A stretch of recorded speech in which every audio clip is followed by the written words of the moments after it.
What's up? What's up? What's up? What's going on? I got a little talking to from Leona because I put in the email, okay, boys. And she said, you also have girl subscribers. So I got to add in boys and girls now because she took offense to that. She defended all the ladies out there. So here's to Leona. We got a lot to talk about today. We have a card coming up. Obviously, we have the Super Bowl to discuss. We have the card, UFC 312 to kind of go over, a little touch base on. I mean, I can get into a lot of things. I can get into all the money that's being discovered right now by Big Balls. I don't know if you guys know who Big Balls is, but apparently he's a 19-year-old kid who's discovering and uncovering all these financial scandals.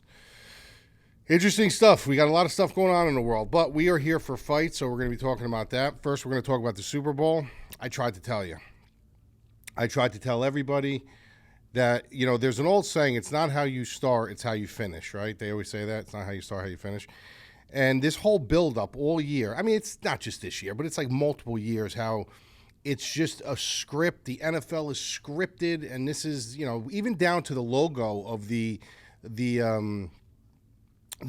Super Bowl, the red and green. People were saying, well, it's scripted. That's why it's red and green, because it's going to be Kansas City and it's going to be the Eagles, which it did happen, but that's, to me, that was a complete coincidence. And then it was scripted because this is how it's going to go down. Taylor Swift is going to be there, and the ratings, and Kelsey's going to retire. Then he's going to ask her to marry him, and then it's all going to be this thing, and it's going to be one big happy family, and the NFL is going to be happy. And like literally people were dying on this hill saying there's not a possible way that the Eagles win this game because they really believe in their heart. They've sold themselves. They brainwashed themselves and been brainwashed by others that the NFL actually is scripted and fixed. You learned the hard way. So I hope you guys learned your lesson that now, like, let's get that out of your head that Kansas City is like this whole scripted thing. Do I think that they get some calls here and there? Absolutely. But what great player or what great team didn't? Jordan used to get calls. Brady used to get calls. Great teams get calls. Like, it's just how it is. Do they get some questionable calls? Yeah. There's times where, like, even when they played the 49ers in the Super Bowl, I was like, you know, how many times are you going to hold Bosa and not call it? What happened with the Bills? Bad call. You know, some of them coincident, but if you watch the game yesterday, if you watch the game on Sunday, you'll see they were getting flagged like crazy. I mean, they literally were getting flagged like crazy. So I hope you guys kind of learned your lesson. Listen, I'm not saying that all these things are wrong. I'm not saying people are wrong for saying they do get calls and stuff. But these conspiracy theory things, like, you guys can get really pigeonholed into them. Like, it's very, very, I've been pigeonholed into certain things, like not in sports because I have my stance on sports, and I wouldn't be here talking about sports if I thought sports was rigged. If sports was rigged, then you might as well just treat it like professional wrestling. Like, if you know the storyline, then why would you bet on it? Why would you play? And if you did, and if it was a storyline, you should be good enough to know the storyline, and you should win every time you play. You should just win if you know the storyline. You know, so to me, that the sport, but there's other things that I look into, like when we talk about the JFK files, we talk about certain things. Yeah, like I can get down with that, jumping into a conspiracy theory hole once in a while. But these conspiracy theories that carry it over to sports, and they have these crazy analogies that are believable. You know, some people can actually make them fit, and you buy into them. All they're doing is hurting you. They're hurting your pocket. They're hurting your dollar. They're hurting your hard-earned money because you're buying into this stuff that, let's say it is true. You don't know for a fact it's true. You're going off somebody's opinion. And you know what I mean? So it's like you're going to dump your money on somebody's opinion if it's fixed, if it's a storyline, or you're going to go with the team who's the better team, who has the better skilled players all around, who has the better defense. What are you going to go with? So to me, I mean, I was on the Eagles all week. I said this is where it's going to blow up in everybody's face. Everybody's face. They came up with these conspiracy theories that there's no way, it's scripted, and this is how it's going to go down, and they're going to keep it close, but they're going to do this and they're going to do that, but then it's going to be the same thing. Three-peat, they got what they want, money's going to roll in, and yada, yada, yada. And I said, this is where it's going to blow up in their face. And it did. And I sat back. I didn't think it was going to be a blowout like that, but I sat back with coffee in hand, living, watching them beat up on Kansas City, loving every second of it. So those of you that are a member of the MadLabMMA.com, obviously you know where I stood on that. I had one of my bigger bets. You guys know I bet conservative. I'm not a guy who lies and says, here's, max 10-unit bet or 5-unit bet or for 20 bets. like if I put a 3, 4, 5, if I put a 3-unit bet out, I'm pretty serious about it. I'm pretty convicted on it. Usually I'm, 1 or 2 units. My units are $100 a unit, so usually I'm like 1 or 2 units. I threw 3 units on it like nothing. That's without the props and everything. I said, listen, they're winning this game. Like there's no reason why they should not win this game. So I'm happy. Everyone who followed me was happy. Obviously, I did have people, in my Discord, and I have other, people who write content for me that were on the other way, and that's fine. But they had their own reasons why they were the other way. They were going by Spagnuolo, shutting down Barkley, making Jalen Hurts beat him in the air.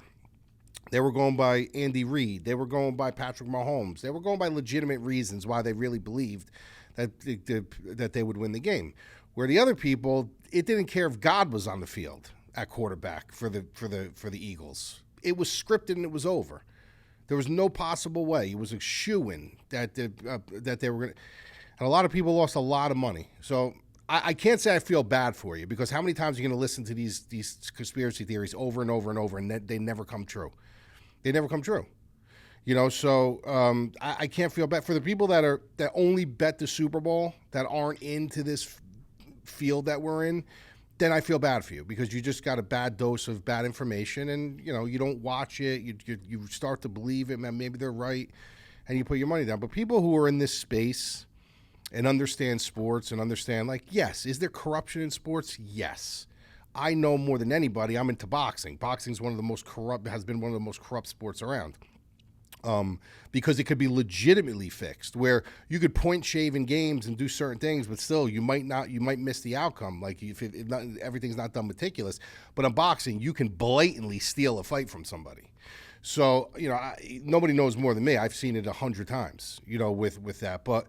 And still to this day with boxing, sometimes I'm afraid when I put money down. I'm like, this is over across the pond. This is a close fight. Like they could steal this one from this guy. Like we do with the UFC too. When they go to Brazil, nobody other than people in combat sports, we know more than anybody else how the fixes can be in, because it's more blatant with us. But with football and stuff like that, yeah, you can shave points. Yeah, the referees can give you a call here, can give you a call there, but doesn't necessarily mean the game is being rigged. People really believe. And then after the game, the crazy thing was after the game, people were saying rigged. Like, this is what I mean. These people are nuts. Like, people are actually saying rigged. You said it was rigged if Kansas City won, but the same people are saying rigged when Eagles won. It's like, I mean, what the hell are you dying on here? So why do you even watch it? Why do you even watch it if you really believe sports is rigged? How can you get on a microphone or take your money out of your pocket and bet money if you think that everything is rigged? I mean, it doesn't even make sense. How would you look at somebody if they told you they were going to bet the Royal Rumble? Like, I'm going to go and I'm going to bet the Royal Rumble. I'm going to go bet this match or that match. You'd be looking at them like, what are you, nuts? Like, this is pre-written already. Like, what are you doing here? You're going by storylines? So, lesson learned for you guys. I hope you don't do it for the NBA Finals. I hope you don't do it for basketball. I hope you don't do it for baseball. I hope this is a big lesson learned that this shit is ridiculous. These crazy, everything is scripted, and so I hope you didn't lose too much money. People that bet the Eagles, good on you. Last week we had UFC 312. Listen, I'm transparent as they come. If you guys don't have our weekly newsletter, I advise you go sign up for it. It's the most transparent newsletter in the industry. We literally make fun of ourselves. It's just what we do. We hold accountability, and it's called the Transparency Report. And basically what it is when we have a good week, we'll come out, we'll celebrate our good week. But when we have a bad week, we'll bash ourselves, and we'll make fools of ourselves, and we'll hold ourselves accountable. So you don't need to be a member. You could just sign up and you could see what I did and what we did and who did good and who did bad. And it's entertaining. It's a good news. It's actually a very informative newsletter, but if maybe some of you guys don't like me and you want to see me get my ass kicked, then you would go on there and you would watch it on a bad week and you'll see me make fun of myself. On a good week, I'll praise myself. I have had nothing to praise in the past 3 weeks. I've been cold as fucking the abominable snowman. However, there were some bright spots. I was cold again for this card. I'm hoping to turn things around. And this is the good thing about conservative betting. The conservative betting, You don't dig these holes for yourself. You dig like 3-unit hole, a 4-unit hole in combined. I'm not talking per week. And they're much easier to climb out of. Now, if I was one of these guys that was doing these crazy sheets with 50 bets, 5 units a bet, I'd be down. I'd be down. But I'm not down. Like I'm down a little bit. I can get it all back in one event. But I have been cold for the last couple of weeks. So looking to turn that around. Bright spots. One of them is Mackenzie. Mackenzie hit her play quite simply against Prado. Jake Matthews was great. I mean, he looked great. This guy came in to the fight. I think that Prado is at a crossroads right now. I think he was experimenting coming up, but I don't think he's able to push that next bar to fit there. So he's like right in the middle. He reminds me of like a situation Rashad Evans was in. Like he's a little bit bigger than he should be, but he's not quite big enough for the division.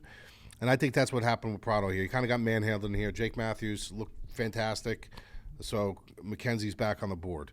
Fight Brain, again, did it again. I mean, this thing is kicking my ass. It's up on me 3-1 in the head-to-head.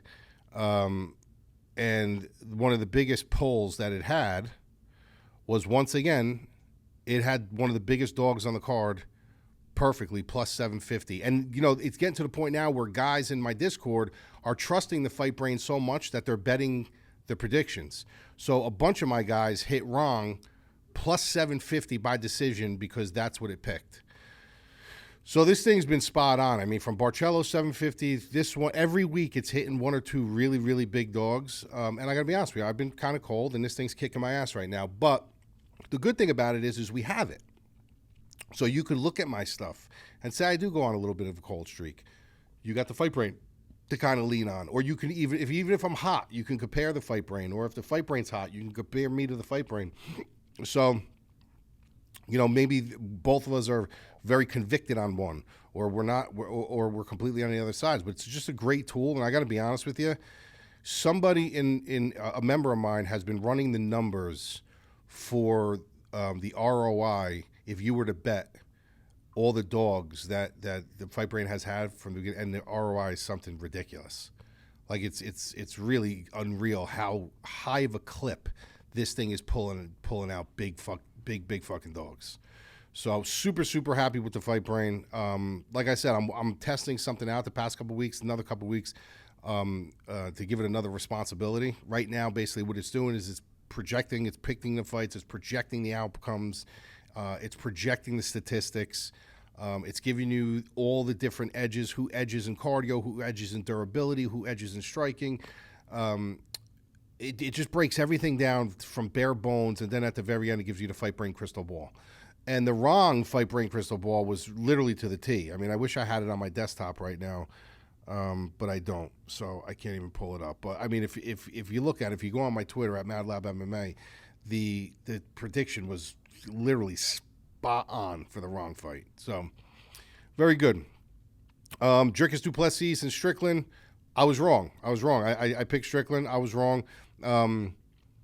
He just didn't look like himself. I don't know if it's a case of what we discussed about Strickland when we talked about Strickland not being very confident in himself. Doesn't really have that high self-esteem. And I talked about how there's certain people that know how to get under your skin. And Dricus is one of those guys, right? Dricus is one of those guys who, as dry as he is and as corny as he is, he knows how to get under Strickland's skin. Could be that. Could be that he was nervous with the antibiotics from the staph infection that he had, that he didn't know if he was going to burn out the candle on both ends, so he was trying to pace himself. Or he had just had an off night, but he did not look good. Like, he did not look good in that fight. Kudos to Plessis. Guy is really like the most uncoordinated, unorthodox champion. Good champion. I mean, he's good. Just very, very odd. Just very odd to see him like this dominant, Next fight, we had Wiley Zhang and Tatiana Suarez. Listen, man, a lot of people were on Suarez. A ton of people were on Suarez. And this is I always tell you guys, when you pick these fights, you got to stop going off of the masses. You got to stop listening to people. You know what I mean? And listen, I was one of them. When she first came out, I was always talking about Tatiana Suarez, because of her wrestling. Because if you have a little bit of wrestling, you could be really, really, really good. You could be really good. and you could dominate. The fact of the matter is we talked about, I stopped really touting her as time went on. Because just because she's not taking damage in the cage, she's taking a lot of damage outside the cage. It's damage is damage. It's the same thing. Damage doesn't know where it came from. It just knows it's damage. So she can't stay in the cage. She had the neck injury. She had cancer. She had knee injury. She had this. She was off for 18 months. And now you're going to put her into the cage with a girl who is active, who is the champion, who is I call her a generational MMA fighter. I said it in the beginning before the fight. And people said, a couple people chimed in and were like, you're crazy. What do you mean generational fighter? Yes, she's a generational fighter. Do you believe me now? There's a difference. Tatiana Suarez is an amazing, elite, high pedigree wrestler, okay? Weili Zhang is an amazing, elite, well-rounded mixed martial arts fighter, and that's the difference. So I hit that, which I was proud of because I was touting her all week. The rest of the card was okay. Jimmy Crute gave one up. Jimmy Crute should have won that fight. Questionable that they could have maybe stopped it in the first period. But then he starts showboating a little bit at the end, sticking out his tongue. Why he's sticking out his tongue, that could have been one or two punches that could have won him the round. But he didn't look bad. Other than that, I don't think there was any surprises. Jack Jenkins gave one up. Wang looked great. Topuria looked good. A lot of people didn't like his performance. I thought his performance was very, very good, very technical. Showed a little bit of everything in that. That's pretty much it. So now we move on, UFC 251. I'm going to jump around a little bit. I'm not going to break this whole thing down because I got to be honest with you. I have not really dug super deep into this card just yet. But I got a couple strong takes on this. First one, you got Cannonier and Rodrigues. I don't hate the fight. I don't love the fight, but I don't hate the fight. I just think this is a bad matchup for Jared Cannonier. This is a guy who came, think about what this guy's done to his body. This guy was like at heavyweight, ended up coming down. This guy can continue to suck weight and maintain muscle. That's genetic. That has nothing to do with anything else but his genetics. Yeah, sure, his eating is involved with that and stuff, but the way he flipped his metabolism and the way he flipped his body around from heavyweight, you got to remember that he was a heavyweight, if you guys don't remember. It's amazing. He's a skin elasticity, everything that goes into it. It's very, very highly genetic, and he's 40 years old. The guy is 40. Yeah, he was heavyweight from 2011 to 2016, light heavyweight from 2016 to 2018, middleweight from 2018 to present. So think about that. And his body looks like that's where he belongs. So credit to him. Dude's super disciplined. Dude's, good striker. But you could see he's starting to feel it. His legs are starting to go a little bit. He's 40 years old. Still trains at a good camp. He's got good guys over there, but his legs are starting to feel it. And he's still kind of one-dimensional. Like any way you look at it, like Jared Cannonier is, you're never really concerned with him shooting a double leg on you and like grounding you and submitting you, or like that if you're in a fight with him, you're gonna have to trade with him. You got to be careful with his hands, but his grappling, his wrestling is nothing really to be feared. Now, on the other side of the ball, you got Gregory Rodrigues, who I think that he needs to show me his birth certificate, because there's no way that this guy's 32 years old. There's not a shot in hell that this guy's 32 years old. I don't believe it. I think he's more like 42 years old, and I'm being dead serious with you. I'm not lying. Listen, there's been track record of UFC and Pride, fighters and stuff like that where they lied about their age. So believe it or not, Weili Zhang, I think they had her listed at 35 on her passport, and she said she was 34, and she's like, they're lying. Well, not lying, but the passport's wrong. I'm really 34. So apparently the UFC had the age wrong for her by a year off for a while. But Greg Rodrigues, this is a guy. He's got big, powerful hands. He's always in a fun fight. Trained at some really good camps: Black House, King's MMA, Killcliff. He kind of dropped black belt Brazilian Jiu-Jitsu under the Machado brothers. Big, that's high pedigree. A little chinny. Cannonier can catch him early. First 2 rounds. I think that's his window. I think he needs 1 or 2 rounds. But once these guys start getting slippery, once these guys start getting into the heat of the fight, there's too much danger for Cannonier with Rodrigues. From Rodrigues' power to his ability to ground you and take it to the ground and pound, or submit you. I just think there's too many paths here for Rodrigues. So 40 years old against 32-year-old, all those different offensive availabilities to Rodrigues. I think the safe pick is absolutely Gregory Rodrigues. I'm going to go Gregory Rodrigues inside the distance. Next one, Calvin Kattar and Yusuf Zalal. Kind of the same thing here. Now, listen, Yusuf Zalal is a guy who was in the UFC at one time, did not, obviously didn't impress him enough to stay on the roster. He ends up going out on the regional scene, starts mopping the floor with people. It's like a janitor in a middle school. And here he is. He comes back. He ends up coming back. And he is on a tear. I mean, he's on a 3-fight tear. Beat Billy Quarantillo, beat Jarno Earns, and he beat Jack Shore. Now, I was at the fight. Was I at this one? Yeah, I was at this fight. Billy Quarantillo versus when he fought Billy Quarantillo. Me and Bush were there. It was in Vegas. And this was before anybody knew what he was going to be. Like, when everyone was like, "What? This is his comeback fight." And I remember Anthony was in Tampa with Billy Quarantillo the weekend before. And he's like, "Bro, I got to, Billy Quarantillo and it's that." And I was like, "Bro, I don't care that you were with him. I don't care that you think he's the coolest guy in the world. I don't care what you think. At the end of the day, this kid's going to get mopped up. Like, Zalal is a really good fighter. I've been watching what he's been doing on the regional circuit. He's not that same guy that he was when he was in the UFC before. Zalal's going to come in and make a statement. He's going to mop this guy up." He's like, all right, if you say so. And that's what he did. He went in there and he mopped him up. Like, literally mopped him up. And you don't mop up Billy Quarantillo right away like that. Like, he literally mopped him up. Comes back, he wins 2 more. Jack Shore, big name. So here we go now. Now he's on a run.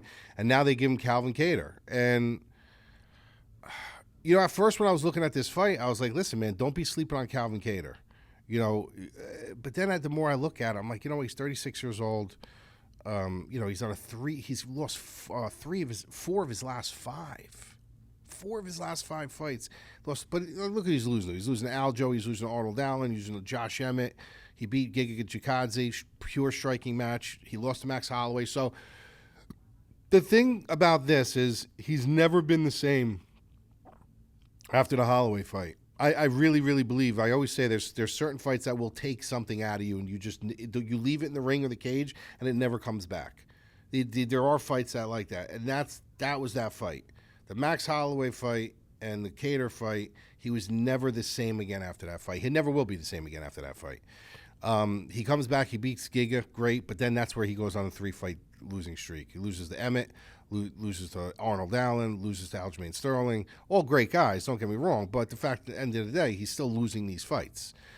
This guy's been in a lot of damage. He's had a lot of damage. He's 36-year-old. He's a very good boxer, tough Bostonian.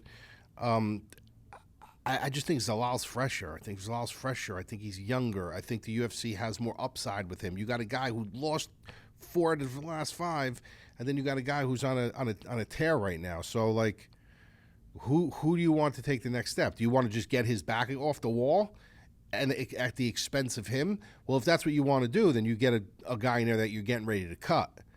You know what I mean? And you throw him in the Kattar and let Kattar eat, let him get his back off the wall, and then you give Zalal somebody else. But this, to me, is a situation where they're doing this for a name. Calvin Kattar's still a tough name. You beat Calvin Kattar, that's a good W on your record. So it's hard for me not to go with Zalal here. I just think he's too good everywhere. I think his striking doesn't have the best boxing as far as like Kattar. Kattar's boxing to me is much better, straight boxing. But he's got the grappling. He's got so many, like almost like Rodrigues. He's got so many paths to win. So I'm going to go to Zalal here. Kattar's tough as nails. I'm going to say by decision.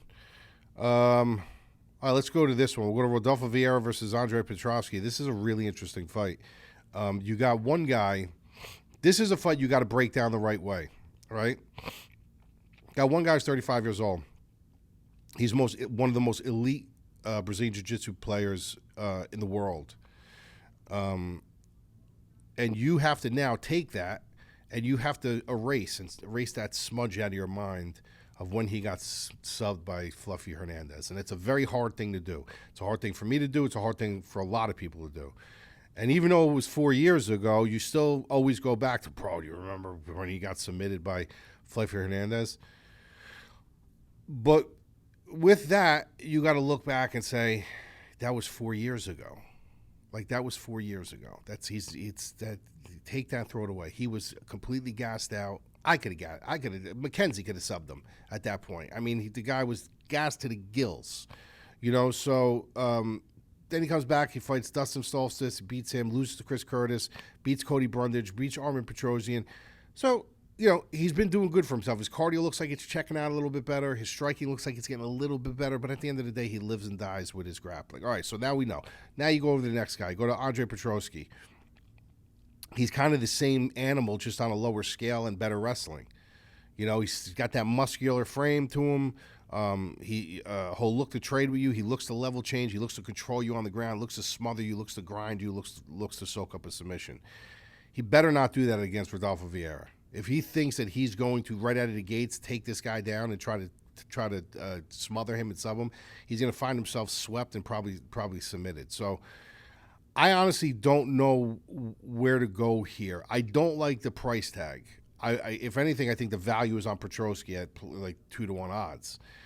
So I don't like the price tag there, but it's hard for me to pick against Rodolfo Vieira when the other guy on the other side, his strength is his wrestling and grappling too. I know wrestling and Brazilian Jiu-Jitsu are two different things, but at the end of the day, you go to the ground, you go to the ground.